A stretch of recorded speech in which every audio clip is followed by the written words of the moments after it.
and welcome to the Game Changers podcast, where you'll be hearing from trailblazing, fearless women in sport. I'm Sue Anstiss, and in this episode it's rugby legend Maggie Alphonsi, MBE. Few players in recent times have had such an impact on the world stage as this England flanker and World Cup winner. Now retired from the game, Maggie talks so passionately about her playing career and her future leadership aspirations. Rugby is now one of the fastest growing sports for women in the UK, but that wasn't the case when Maggie started playing. I began by asking her if she could remember the first time she'd picked up a rugby ball. Yes, I can remember. So I picked up the rugby ball officially when I was around 13, 14 years old, down at my local rugby club, Saracens. But I guess the reason why it all came about was because my behaviour at school was really bad. My PE teacher at the time, a lady called Lisa Burgess, who was the captain of the Welsh women's rugby side, suggested I go to my local rugby club because my behaviour was so bad and pick up this sport because it might turn me around, change me to a better person. And I listened to her. I went to my local club. So when I picked up that rugby ball for the first time, I was quite baffled by it because I came from North London. Rugby at the time wasn't very popular. Football was pretty much the dominant sport. So this ball, full stop, was quite novel to me. In its shape. It was just the way it looked and how it moved. I mean, and why would anyone want to pass it backwards? And at school, we didn't play rugby. You know, rugby was for the boys, but the boys still didn't really like rugby because, again, football was the main sport. So rugby I was really unaware of. So to go to my local rugby club, pick up the ball, make a pass, make a tackle, I fell in love with it. You know, it was a sport that really did fit my characteristics, i.e., you know, I was big, I was strong, and I sort of had probably an aggressive behaviour back then, and it really worked. Suited you, yeah. Yeah, and also it helped control my attitude and my behaviour because I was surrounded by other people who were equally wanting to be quite physical and be quite strong, but also very respectful. So yeah, I found a sport that I guess suited my nature. It's interesting. I obviously remember Lisa Burgess myself, Bird from Loughborough, many years ago. But fantastic to hear that a teacher made such a difference to you. You know, that key point in your life there as well. Yeah, she was significant. I mean, I talk about her mainly because she was the one who sort of directed me to the rugby, and there was another individual called Miss Walker at the time, and she pretty much managed to maintain my I guess my leadership behaviour because she gave me that direction on how to be responsible for my actions and I guess knowing where I want to go in my career. So both those two teachers had a significant impact in my life, but I guess Lisa Burgess Bird directed me down that rugby path. And what was the setup like at Saracens at the time? Yeah, so very thankfully at Saracens they had a girls section, which not a lot of rugby clubs did. Not a lot of rugby clubs had women's sections. So to go to Saracens and know that they had a first team and a second team women's team, and they had it wasn't an under 16s or an under 18s team. It was basically just a girls setup. And our coach at the time, Katie Ball, who a fantastic individual who also did a bit of rowing and went to the Olympics. I can't remember what year it was, but you do. Yeah, in her spare time. She was basically our coach at the time, and it was great. We had about 12 girls playing. And we weren't all experts at the sport, but we were just gradually learning through Katie Ball. And I think going down to the club, seeing these girls who are quite similar to me and from real diverse backgrounds really appealed to me. And they made me feel incredibly welcomed. And also I saw women, you know, I saw the girls we trained on a earlier time to the women. So when we finished training, I'd see the women after and I'd be like, wow, that's my, you know, I'm hoping that I'll one day be like that. And I would see Bird every now and again come to training. So it was nice to be part of a club where I could be around peers who are similar to me, but then also see the individuals that I hope to aspire to be like. Yeah, I'm going to ask you about role models. So, you know, we talk a lot about kind of role models, and I know my daughter still talks about meeting you at the Women's Sport Trust Awards those years ago. So you've obviously inspired many girls. But in terms of your role models, did you have role models at that time? So I guess growing up, I probably would say the role model that I sort of looked at was Denise Lewis. Yeah, you know, back in 2000 when she won the gold medal at the Sydney Games, it was great to see someone, I guess, who again looked and came from a similar background to me. I know she's I think it's Wolverhampton or Birmingham based. That's where she sort of originated from, and I mean, myself as well, like I came from North London in Edmonton, and quite a challenging background, but to see someone of her, I guess, level go that far from where she came from, and then be a profile for many other women, I guess women of colour in particular, I looked up to her significantly, and I still do. Does she know that? Have you told her?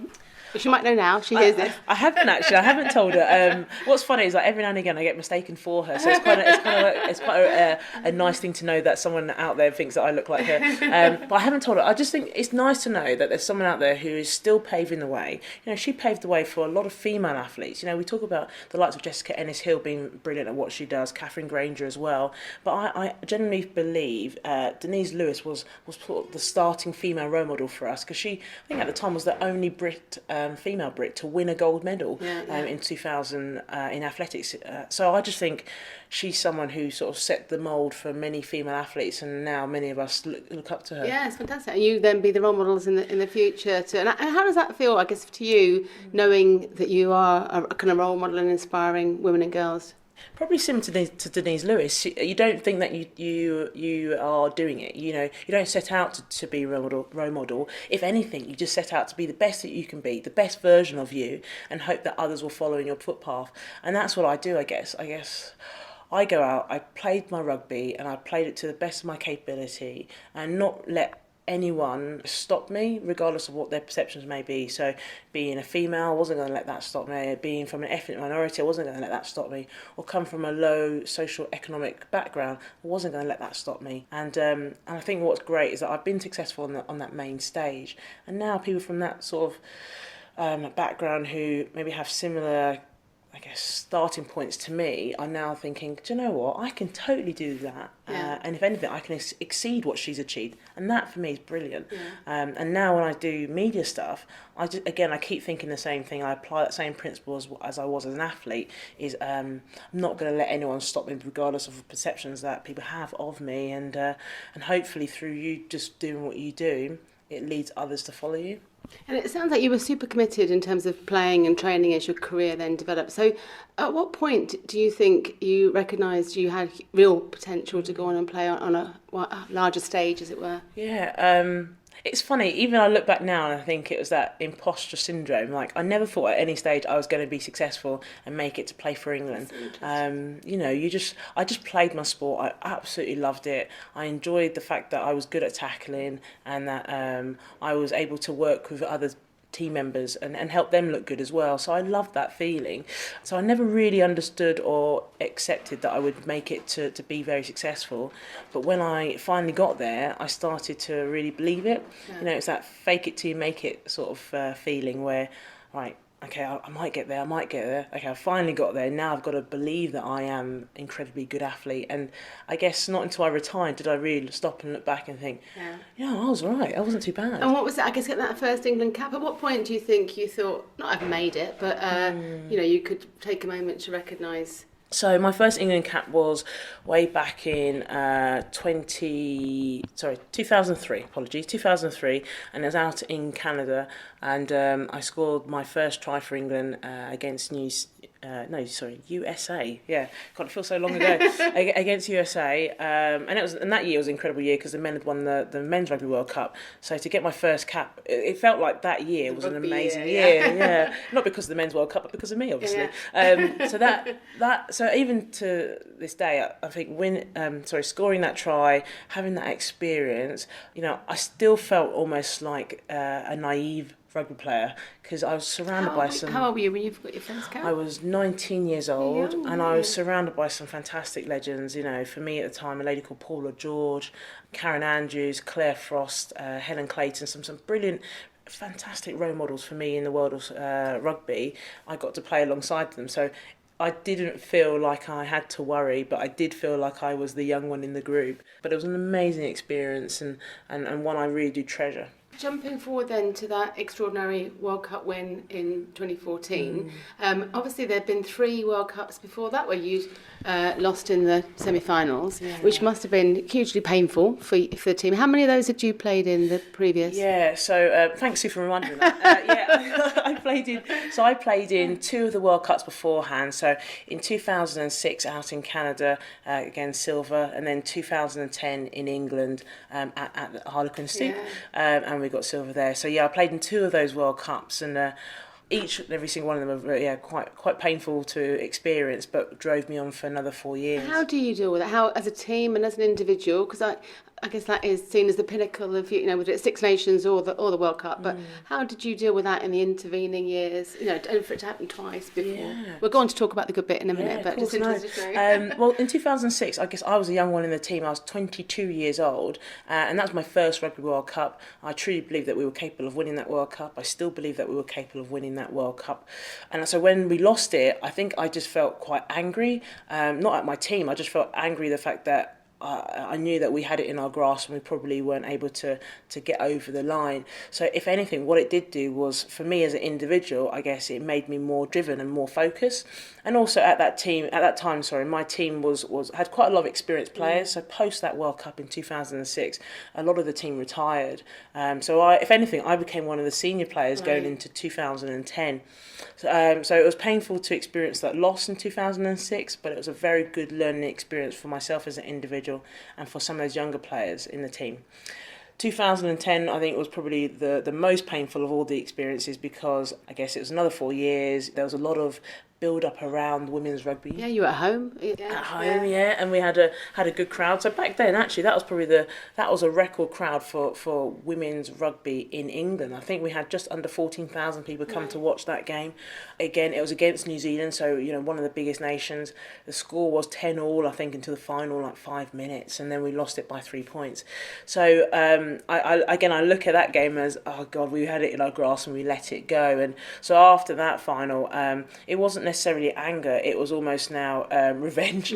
So I think, and what was great, that team, we pretty much stayed together. So only a couple or 3 players retired, but that team was able to go on a journey for another 4 years, which is what I think allowed us to win it in 2014. Okay, that was my next question. But I guess, what do you think was different in 2014 that made that happen? It was the unity and the... Yeah, it was the emotional connection. I've forgotten the person's name, but they talk a lot about the why, and I think over the Stephen Sinnett, is that? I just gave the book to someone this afternoon, actually. I've got a stash in my office that I give out. Because it is a fantastic theory around understanding the why. So it was understanding the team why, but more importantly, it was about understanding each and every individual's why. Why do we want to win a World Cup? Why do we want to play for England? And I think I, as an individual, learnt more about the people in my team.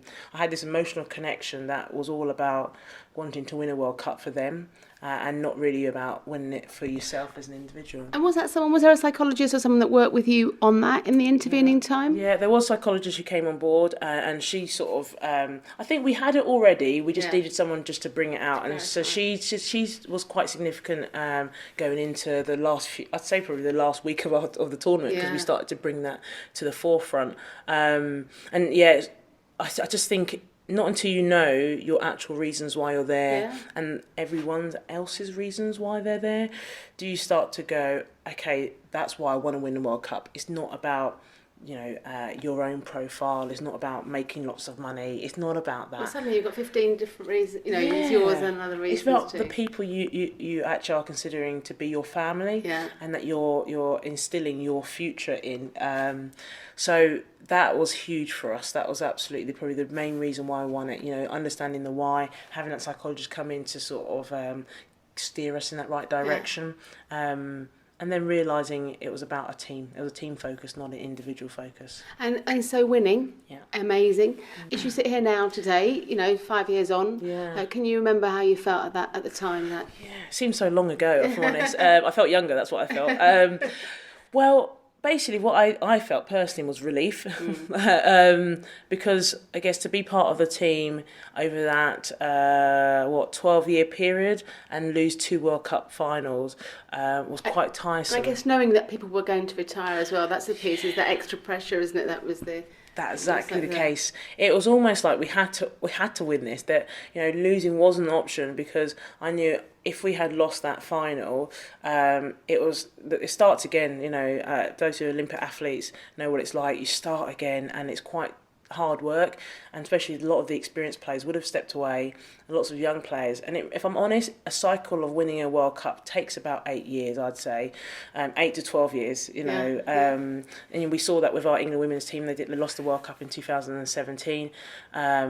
2017, and I generally think they'll go on to be successful in the next World Cup, because it takes time to build a team. You can't just do it in 4 years. I personally believe anyway.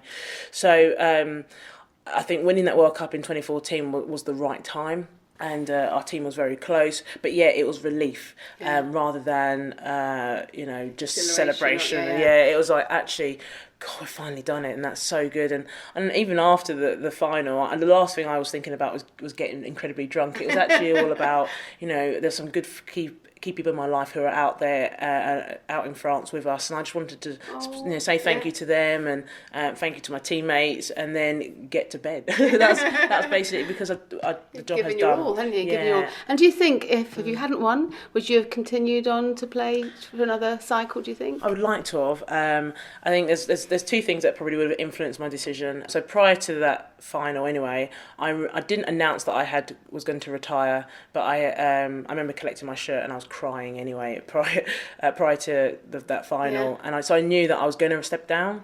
Because once I finished the World Cup and we won it, I had announced my retirement. So I guess the two things that were influencing my decision would have been, if we'd won it, I would try to hang around, but I knew that the best of my rugby days was pretty much over anyway. And I'm a big believer, it's not about me, it's about making sure that the next players come through and have that experience.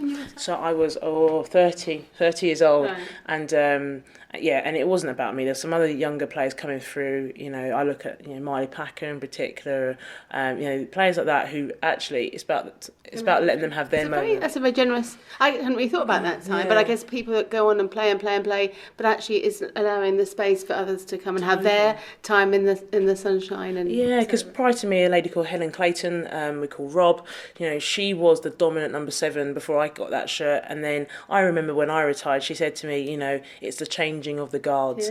It's now for me to step away and for you to have your moment. And I really remember that very clearly. So that's why when I stepped away, it's. I mean, Miley Packer was always going to be successful anyway. There's many other number 7s and back rows who are doing well. But really, I've had my moment. It's on your terms as well, isn't it? You're not going out through injury or being deselected or anything at that time. You're in control. You said there were 2 things. So basically it would have been basically it's changing the guards, so wanting to let others have the opportunity, but also knowing what elite coaches are like. They're thinking about the next cycle, and actually, would I be a good player in 4 years' time?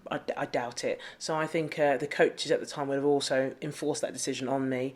And I guess the third thing would have been is I had quite a bad knee problem anyway, and I remember talking to the surgeon who worked on my knee, and I remember him saying to me, "You've got one more good year left in that knee," and that took me up to the World Cup. So once the World Cup was over, I played for another year at club rugby, but I struggled because my knee wasn't at its very best really. So I was really fortunate. The timing of the World Cup come at the right time, in the sense that I could step away.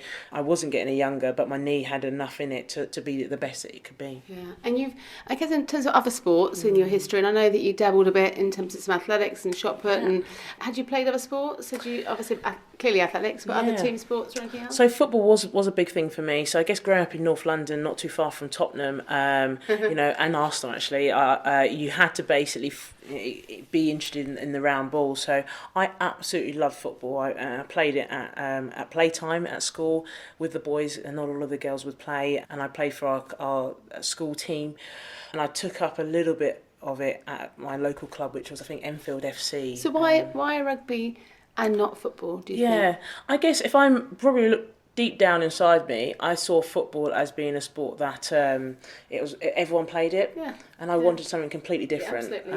I think many rugby players feel that is, I guess as it gets more popular, that almost becomes more of a challenge. But I know my daughter likes the fact that other people at school don't play it. Yeah, that's exactly. I saw it as a unique, novel thing which people were intrigued by. Yeah. Where if I said I played football, I think people just were like, oh yeah, I play it as well, or they'll have perceptions of me playing football, or they'll impose their opinions on me, which I really wasn't interested in. Where rugby was so different, they're like, wow, you play, comment. they're like, what's that like? Oh, you must be hard when you play. You're a tough person to play that sport. Those bruises on a Monday back at school. So I loved it, and that's what sort of drove me on it. And even still to this day, the rugby game is getting popular within women and girls, which is great. And I think it's unfortunately not there where football is in terms of popularity and profile, but it's a sport that still is, I think, unique. It's different. It brings interesting values, and I think it instills confidence, I think, in people's body images and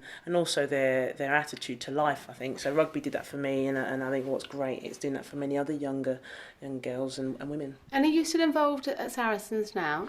I was on their Saracens Women's board. I've now stepped away from it, but I'm now an avid, passionate supporter. Saracens for life. Yeah. And that's the thing, I think I probably wanted to step away from it to just love it for what it's worth. And I'm so proud and pleased of what the women's team has become now. Season. I know I was ask you about that actually. So I guess how does it feel? I guess watching them from the sidelines now and not being out there. Oh look, I'm gutted. I'm not part of that program, that squad, because of what they're achieving.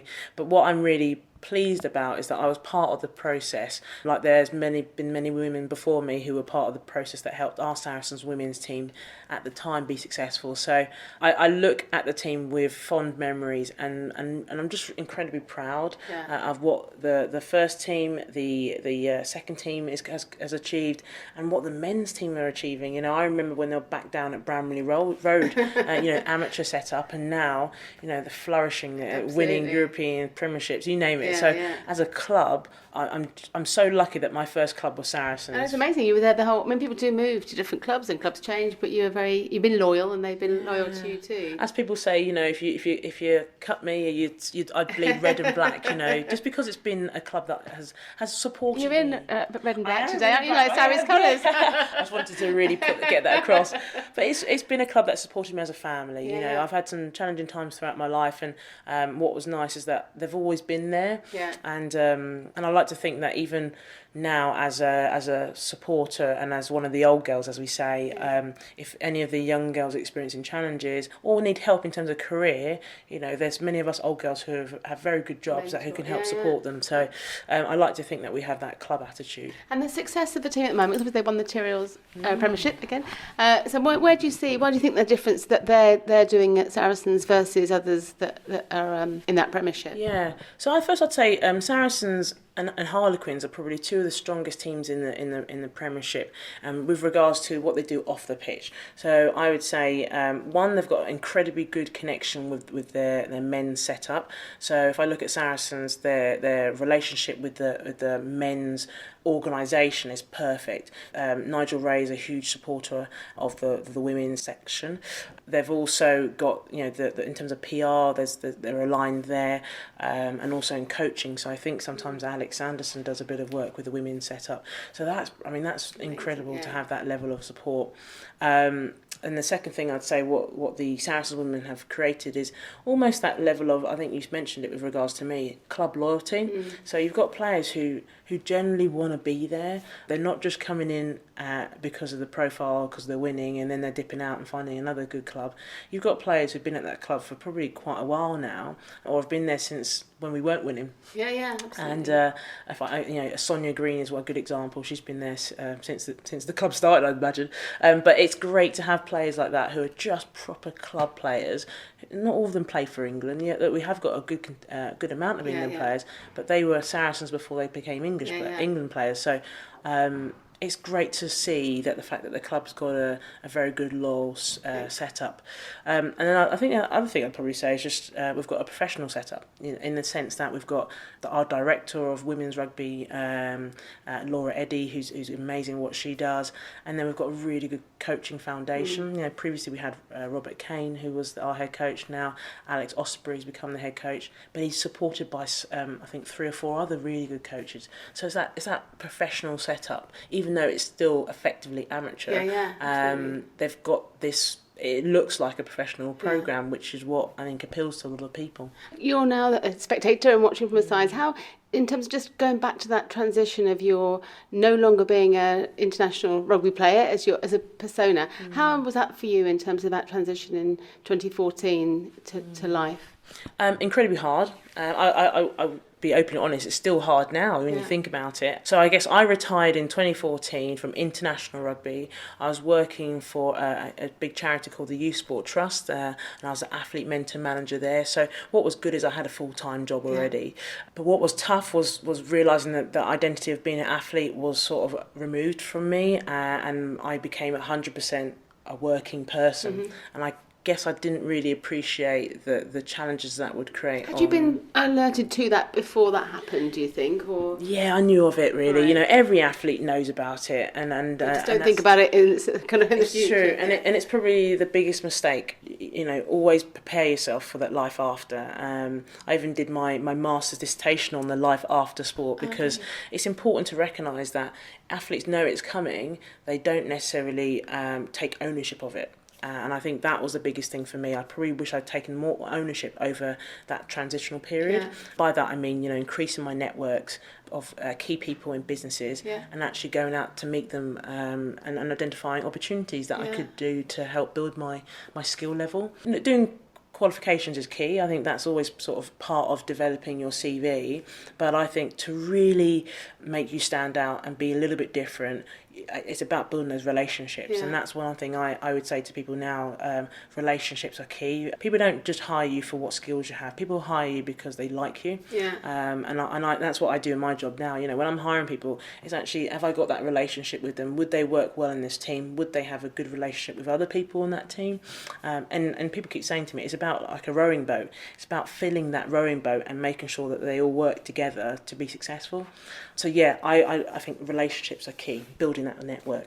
But anyway, what I was trying to say is that I found it incredibly hard, because the network that I did have, which was obviously a coaches and a performance psychologist and all of that had just gone. And I was on support. And I was on my own, and I knew I was going to be on my own, but you don't really realise how tough it's going to be.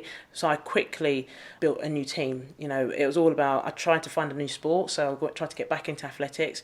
I tried to identify a physio, I tried to identify a coach. I created my team me, I guess, but the reality was it just didn't work. And over time, I've now formulated a proper team that I feel works for me and the life that I live now. And it took a while to find the job that worked for me. So I left the Youth Sport Trust, I went into media, and I still do my media now, but I realised that I can't, and I don't want to just live off media. Right. I want to have one role that sort of gives me stability, and thankfully, and through the relationships that I have with Vitality, I now am a director at the company. So that gives me that real level of stability, and then the media almost supplements it and gives me a sporting focus. The work that I do with Vitality gives me, I guess, a corporate sense of purpose. And in terms of the media, so I guess amazing that you be a Telegraph columnist now, and I guess being that first female sports pundit to comment on men's rugby through ITV. How did that feel for you at the time? Did you feel again you were breaking new ground there? Yeah, I have to admit, I did feel like a weight on my shoulders when I first. The whole of womanhood watching you there. Yeah. God, I was like, I mean, it was the first game. It was France versus Romania in the 2015 Men's Rugby World Cup, and I just remember thinking, God, I don't want to make a mistake. That's all it was. I know rugby inside out, but I just don't want to make a mistake. It's that extra pressure, isn't it? I was going to ask you about Alex Scott. That actually females doing an amazing job as pundits, but so much more pressure and focus on them because they're females and people aren't used to them. So you obviously felt that too at the time. I did, yeah. I mean, it was quite funny. Like, look, I didn't make a big deal of it at the time. I didn't write on Twitter or anything like that. I was just like doing this game, and that was it basically. And it was so interesting the amount of comments I had post that. People just saw it as that is very different. We've never seen a woman talk about rugby for a men's World Cup. And was there negative? What I can remember was there were people were very. are just unsure of it, really, because if I think about it, up to that point, there had not been any women. Yeah, there had been women being reporters. Like Hazel Irvine and the sports. Yeah, and had done an amazing job, like Gabby Logan. They had always been there, but there had not been women in a position of saying your expertise on the sport. So for me to do it was quite groundbreaking, and I was alongside Sean Fitzpatrick, former New Zealand men's rugby captain. So I'm in awe of him. He's a legend. Anyway, he's a legend. But what was great is that he was so relaxed and didn't even see anything different. He was like, we're going to chat about rugby, and that's about it.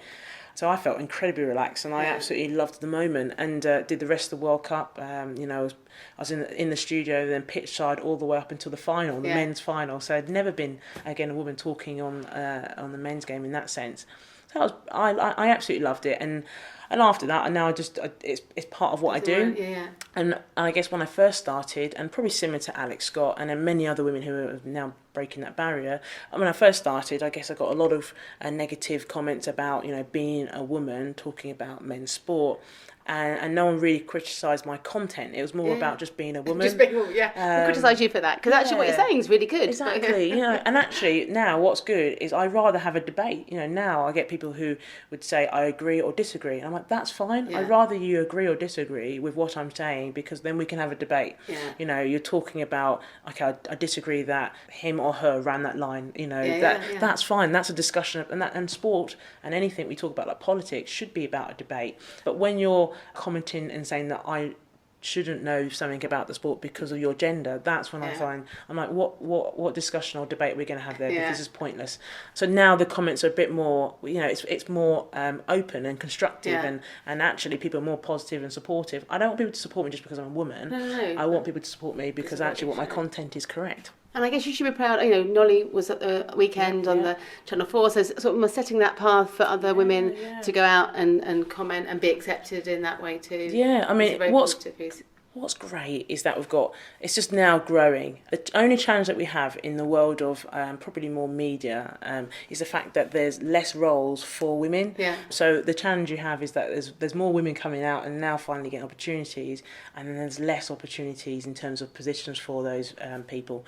So where obviously if you look at probably men's sport, there's lots of men can get into various different roles, where you find maybe on a sporting panel there might be one woman. Yeah, we can change that. We're on a mission, aren't we? Totally. We are half the population, aren't we? After all, yes, we are. and what's great is there's more of us out there. So I'm just really pleased that many of us are breaking the barrier, not just in rugby, but in other sports like football, hockey, you name it, and cricket.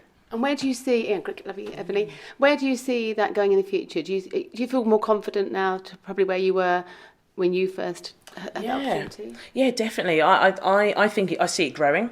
I see, hopefully we'll see more women, not just in media roles as in front of the camera, but see more of them behind the camera. Producers, directors, camera women. People don't recognise that there's not a lot of women out there, holding the cameras as well. And every time I see a couple, I'm like, yes, you keep going.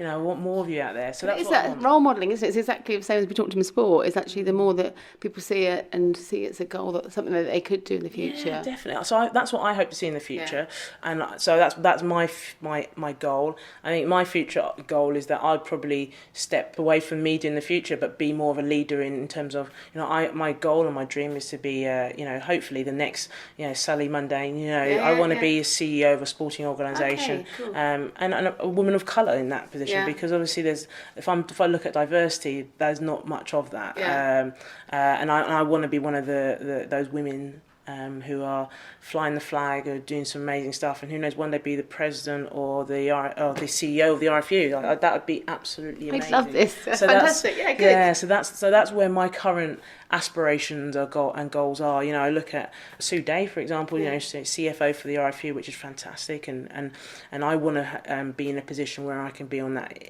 who knows, one day exec team and be fronting that up. So that's what I'm currently working towards right now, and media is great because it allows you to understand the game from a different perspective, but also maintain that profile.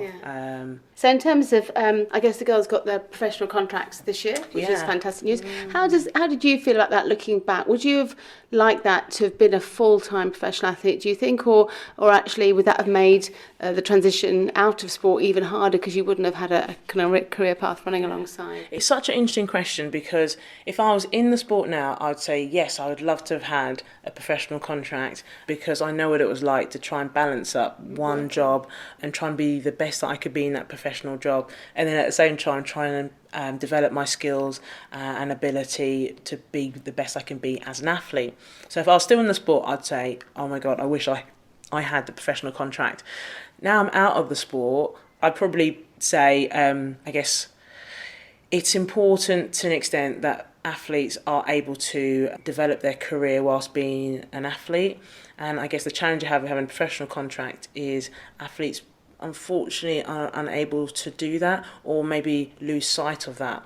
So I guess I've always fought for professional contracts for the female athletes, because it's the right thing to do. You know, if the men have got it, the women should have it. I will never stop fighting for that. And what's great is that the women have got that. Or the England women have got it. We still need across the world other women to get it. I guess what I want though is to make sure that as part of their contracts and as part of their development, they are improving and building their career. Because if we look at the men's setup, a lot of them are getting professional contracts younger and younger and younger, and the women at the moment they're getting it slightly a little bit later in their career. But what's going to happen is as they get, as women's rugby gets more professional, you'll start to see more women get contracts at a younger age, and their career or their education might not have developed at that time. So I think it's really important that we are supporting our athletes who become professional to develop their career, to develop their skills and their abilities. So when they do transition out, because when they come out, there's going to be, all of those women who've had professional careers are going to have the same level of expertise. Absolutely. And opportunities become less and less and less. That's a fantastic point. That is so important, isn't it, for the future of it? It is. We need to, and it's also a duty of care. We need to be protecting our athletes, that when they do transition over, that we are giving them skills that they can fit into the reality of civilian life, because civilian life looks at athletes different to someone who's been in that position. Let's say a HR director, they've been in that position for 10-15 years. An athlete cannot just walk into that role unless they've got their expertise. So we need to be able to help support them to get those skills. And looking, girls coming through, playing rugby now and aspiring, what advice would you give to somebody that's kind of almost where you were? You met Lisa Burgess, or a bit further on. What would be the kind of couple of key points you might say to someone on their career path now, getting started? I would say, one, be curious. You do not know everything, so open your mind to learning. So for me, when I was I guess that youngster trying to get into the sport or developing in the sport, I tapped into the expertise and knowledge of those senior players who are currently there. I tapped into the knowledge of the coaches.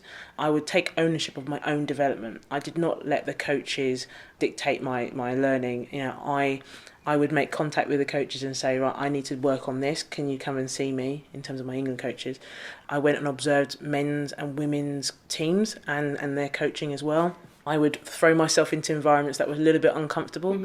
I say it all the time, it's about being comfortable, being uncomfortable. So I would stretch myself on a regular basis. So when I was on the pitch, it was about being the best version of me. Yeah, not just being an okay player. Comfortable and know what you can do, And I still remember to this day, like my old England coach, Jeff Richards, who was an Australian and a really good mindset he had.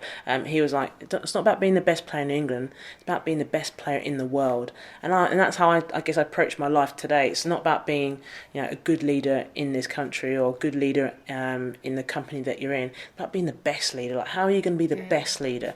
And for what I would say to a young person getting into sport is be curious, learn from everyone, stretch yourself and challenge yourself on a regular basis. I would also say, set your goals. I think that's very key. I think I live by that now. I always have goals and what I'm working towards, and I call them small wins. Make sure you have those little goals where you're like, oh, awesome, I achieved that this week, and you just feel good about yourself. So have your medium, your long-term goals, and have your small wins, where you can really feel great about yourself. I would also say two other things. I'd say embrace failure. That's massive. It's okay to fail. You learn from, that's your best learning tool. And then I would say also celebrate success. So look back on all the things that you've done and really acknowledge them, because sometimes I think we don't think about that. We're busy moving on to the next thing, aren't we? And I guess one more thing I'd probably say is identify your team you. So surround yourself with people who are going to help you be successful. I love that you said that earlier. I never thought of that as a concept almost, but I think everyone's got to have it, not just as an athlete or a young person. Team you, people who basically want to invest in making you better. So that could be your parents, that could be a teacher, a member of staff.